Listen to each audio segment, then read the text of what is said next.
Okay. So as you might know about the new Amazon superhero series that recently blew minds of every individual. From the creator Eric Kripke, The Boys is really a dark series.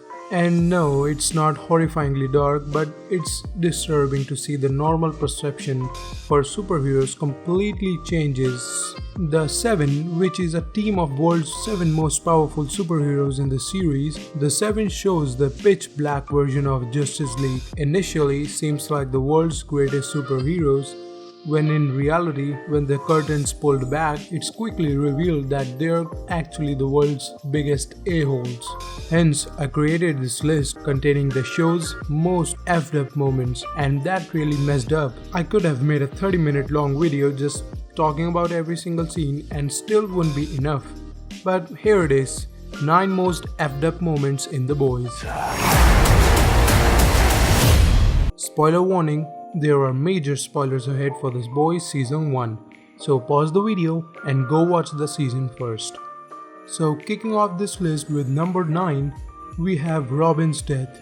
Well, it's the first thing in the season that you came across, and just 5 minutes into the first episode, we immediately get our first taste of the series' cynical take on superheroes.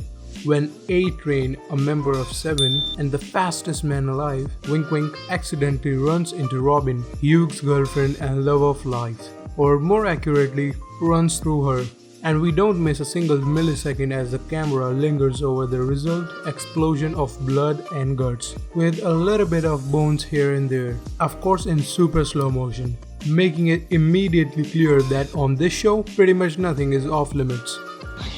I can't stop. Coming up next, the numerous sexual assaults. All of the sex scenes in The Boys are basically sexual assaults, except one in the episode 7. But all the other scenes in the show are actually sexual assaults. At the first, we got the Seven's newest recruit, Starlight, harassed by the deep, a-hole version of Aquaman from DC. Tries to, well, shove his you-know-what into Starlight's face. Yeah, he actually threatened Starlight for her position in the Seven by lying to her that he's actually the second most powerful superhero in the Seven after Homelander. We will get back to him in a second. He then forced her to give him a B job if she wants to stay in the Seven. But later on in the season, the Deep himself got harassed by one of his fans. We'll come back to that in a minute. And a third time in a season when a doppelganger's shape-shifting powers were used to blackmail a US senator. On number 7, we got a buddy Homelander. Well, what is Homelander? Basically, he's a what-if version of Superman. Like, what if Superman would have raised by some scientist in a lab instead of being risen by a family in a beautiful farmhouse? But with that aside, we got to see Homelanders go on his first solo mission, which you might think of as saving the world kind of mission, but actually it was more of a terrorism based mission, as he literally cut down the mayor's private jet in half using his heat vision, killing everyone on board including the mayor's young son. On next we have ASS Bomb. And yes, you heard it correct. As a darker, more grounded take on superheroes, Season 1 of The Boys answered all the pressing superhero questions we didn't even know we had. Questions like what would happen if Superman was a linguistic psychopath? And how do you kill a seemingly invincible superhero with an impenetrable skin? The answer to the latter is remarkably similar to the Ant-Man Thanos Endgame fan theory. Only the boys actually went where the Russo brothers wouldn't. The scene in which Hugh shoves a bomb up Translucent's ASS, and you'll be surprised to know the title of the episode. It's the Runaways Cherry Bomb. On number 5, well, you guessed it coming. Despite Hugh and Starlight's surprising romantic meet-cute, The Boys features plenty of cautionary tales for any mere mortal considering a relationship with a soup, including those horrifying stories told by victims during a therapy session for superhero collateral damage group. But that's nothing in comparison to what happened in episode 3, when a D-list hero, Popclaw, accidentally explodes her landlord's head while they were, well, you know what, you could say he's actually blown away by her. Next on number 37. Oh, sorry, number 4. The legendary rescue of Flight 37. Well, early in episode 4, after Hugh mentions how horrible this all has been, then Billy Butcher replies, without missing a beat, "Don't worry, it can get a lot more horrible." Then, not even 15 minutes later, we treat it to what just might be the show's single most brutal moment, when our beloved superhero Homelander with her Queen Maeve, and yes, her name is actually Queen Maeve, a sleazy ripoff of Wonder Woman, attempts to save an airplane full of people from a terrorist hijacking. Only the mission goes sideways and our hero bails, leaving all 123 screaming passengers to plummet to their doom. Because our hero Homelander was so lazy that he quote-unquote accidentally destroys the plane console. And you might think that why didn't he land the plane by his hands? After all, he's a Superman. Oh, sorry, Homelander. Well, that will be the hassle for him.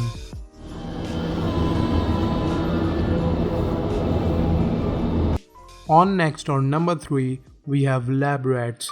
Or should I say lab babies? Well, whatever it is, it surely is messed up.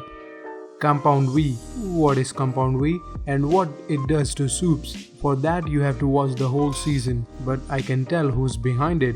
The What, a corporation who owns soups, was actually creating soups by injecting babies with Compound V and pretending that these babies are God miracles somehow. And it seems that the storyline goes from borderline messed up to even more messed up when it's revealed that they are using the serum to create super terrorists that only their heroes can fight. Sounds like a business deal. Even better though, it provides us the show's most gleeful F KED UP moment, when Butcher used a baby Cyclops to laser an entire room of armed guards to clean in half. And the last but not the least, in a move straight out of Game of Thrones playback, Aquaman ripoff The Deep starts out as the show's most unpleasant sleazy douchebag, only to be slowly transformed into an increasingly pathetic and also sympathetic one. But by the time he's unceremoniously shipped out to Ohio to patrol Lake Erie, it seems like the Deep really can't sink much lower, until he meets a fan who forces him to show her his guilt and then forces herself on him, bringing his arc full circle in the most awful possible way. And last, we got our buddy Homelander again, back for a ride. Basically everything involving Homelander, especially that last cliffhanger, from threatening to kill his teammates to melting his boss's face, it's pretty obvious that Homelander isn't the exactly champion of truth, justice and the American way that marketing makes him out to be. So by the time we finally learned why Butcher wants to kill the guy so badly, it's not difficult to buy that the so-called superhero would have raped and killed Butcher's wife. But then the show pulls the rug straight out from under both Billy and the audience by revealing that not only is Rebecca still alive, but she is also in hiding, raising her and Homelander's illegitimate super son, which was even more shocking to comic fans, considering both died during childbirth in the source material. Out of all the gut punches, literal and metaphorical, this season, this one hit hardest. Not to mention it offers the promise of a whole lot more messed up plot threads for the show to explore in season 2. With that said, I'll be making more R-rated videos for season 2 whenever it will come out, and I see you guys later.